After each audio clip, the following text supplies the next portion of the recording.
I'm just blanching my tomatoes. I cored them. You can put an X on the bottom. When the tomato skin splits, you're just gonna take them out of the hot water. They've only been in there for 30 seconds to a minute. Over here to cold water. I'll show you here. You can see when the skin is split. We're gonna cool it down right away, and that's just the first step here to making my vegetable soup base. They cool down in the ice bath or cold water, take off the skins, and this recipe calls for 4 quarts of tomatoes. We are up to 2 quarts so far. More to go. This is my grandmother's vegetable soup base recipe that's been in the family forever. I'm going to read to you the recipe as is. Mine has more in it, so I'll just let you know what the recipe is. It calls for 4 quarts of blanched and skinned tomatoes, so I'm going to get that in a pot first. Okay, then next is a quart of carrots, 1 quart of washed, trimmed, and sliced celery. I use some celery leaves, celery heart leaves as well. Next, 2 quarts of washed, trimmed, snapped or cut fresh garden green beans. Next is 2 quarts of shredded cabbage, and this big megaton cabbage is taking up my whole sink. And the last step is 4 quarts of chopped cabbage in squares, not shredded. You want to have some texture. So everything is in here, the cabbage, the carrots, the beans, the tomatoes, and I have it in a roaster. I changed my mind and got it out of the pot because it is kind of a thinner bottomed pot, and I didn't want everything, all the weight, to burn the bottom. So at least the roaster kind of disperses that weight. We're gonna put a lid on it. I got it at 350. Watch for it to come to a boil, and then for an hour.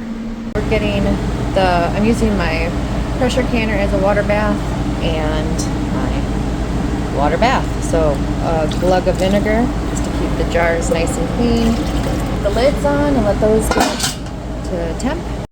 If you guys could smell this smells wonderful. I added 2 quarts of tomato juice. This has been cooking for about an hour, and the point of that was, some people will say this is open kettle canning, but it's still going to be processed. But I wanted to get all the air out of the vegetables so it didn't soak up so much liquid. And we have about 15 minutes until the canners get up to temperature. So this is the last step, about 15 minutes beforehand, and that is about just under a half a cup of salt, but that's for doubling the batch. So if you're going by the recipe, it would be 1/4 of a cup. And then a bunch of fresh parsley. We'll make sure we stir that up really good with the salt in there. And if I feel like I need more parsley, I'll go run out and get some more. The smell of the vegetables and the celery, oh my gosh, it smells so amazing. Yeah, I think I might get a little bit more parsley. So 1 good big bunch of parsley. Alright, we'll come back when it's time to jar up. Okay, it's go time. I have 7 hot quarts right now. I've got my measuring cup to help pour, lids and rings, a little dish of vinegar and some paper towels to wipe the rim, my lifter, and the soup. So we'll get started here.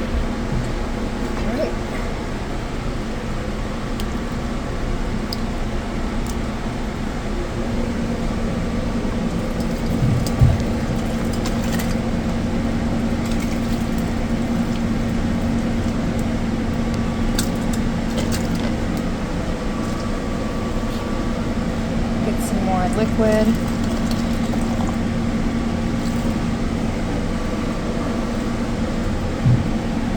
We're going to go up right to the neck.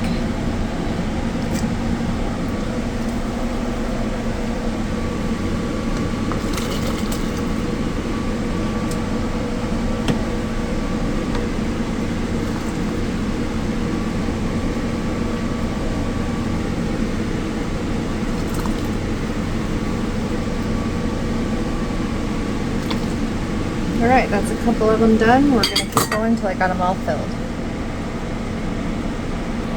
Okay, got those filled. So just going to take some vinegar, dip it into our paper towel, wipe the rims, make sure that there's nothing cracked cracked tops. Make sure that they have good contact with the lids.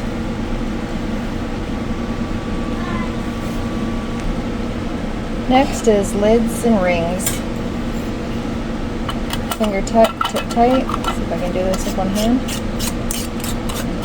Okay, and I'll come back when I get all that done. Alright, next is to put them in our canner. So let's go do that. Alright, we're at a boil here.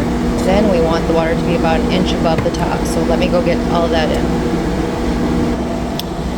Okay, the canner is loaded and we're an inch above the top. So I'm going to set a timer for this water bath for 1 hour and I'm going to fill up the other canner. So we're going to go do that and set the timer and I'll bring you back when the hour is up. Okay, they're all out of the canner. They were in there for an hour, shut off the heat. After that hour, let them sit in their canners for about 5 minutes and then pulled them out. And that's what they look like, and those are going to be awesome to have on the shelf. You can add some beef stew meat, you can add some ground hamburger, you can add a can of your canned potatoes or just cut up some potatoes. You can add some barley after you open up your jars and cook to make it that kind of like vegetable and barley soup. Just so amazing. One of our family favorites growing up.